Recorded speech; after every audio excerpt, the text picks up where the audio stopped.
ఒక 5 అంశాలను ప్రధానంగా తీసుకుందాం. మొట్టమొదటిది విద్య.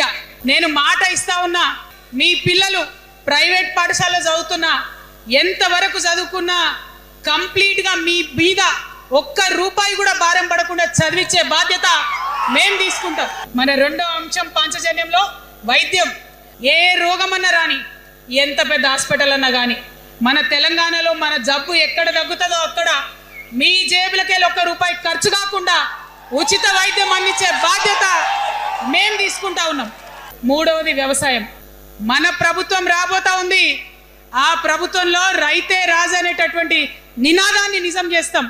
ప్రతి ఆఫీస్లో, అది ఎంఆర్ఓ ఆఫీస్ కానీ, కలెక్టర్ ఆఫీస్ కానీ, ప్రతి ప్రభుత్వ ఆఫీస్లో నేను రైతునని పోతే సపరేట్ కౌంటర్ ఉండాల్సిందే, కుర్చీ మీద కూసబెట్టాల్సిందే, మీకు పని చేసి పెట్టాల్సిందేనని ఈ సందర్భంగా నేను తెలియజేస్తా ఉన్నా. ఇక నాలుగో అంశం ఉపాధి. ఎవరైతే ఉద్యోగం చేయాలనే యూత్ ఉంటారో వాళ్ళకి మొదటి సంవత్సరమే మన గవర్నమెంట్ వచ్చినాక 4 లక్షల ఉద్యోగాలు ఒకటేసారి సింగిల్ నోటిఫికేషన్ తోని ఇచ్చి తీర్థం. 5వ అంశం, ఆఖరి అంశం, సామాజిక న్యాయ తెలంగాణ సాధించాల్సిందే. మన ఎస్సీ మిత్రులకు, ఎస్టీ మిత్రులకు, అగ్రవర్ణాల్లో ఉన్నటువంటి పేదవారికి, బీసీలకు అందరికీ న్యాయం జరగాలి. మా మైనారిటీ సోదరులు, మా ముస్లిమ్స్ కావచ్చు, క్రిస్టియన్స్ కావచ్చు, సిక్కులు కావచ్చు, అందరికీ కూడా న్యాయం జరగాలి.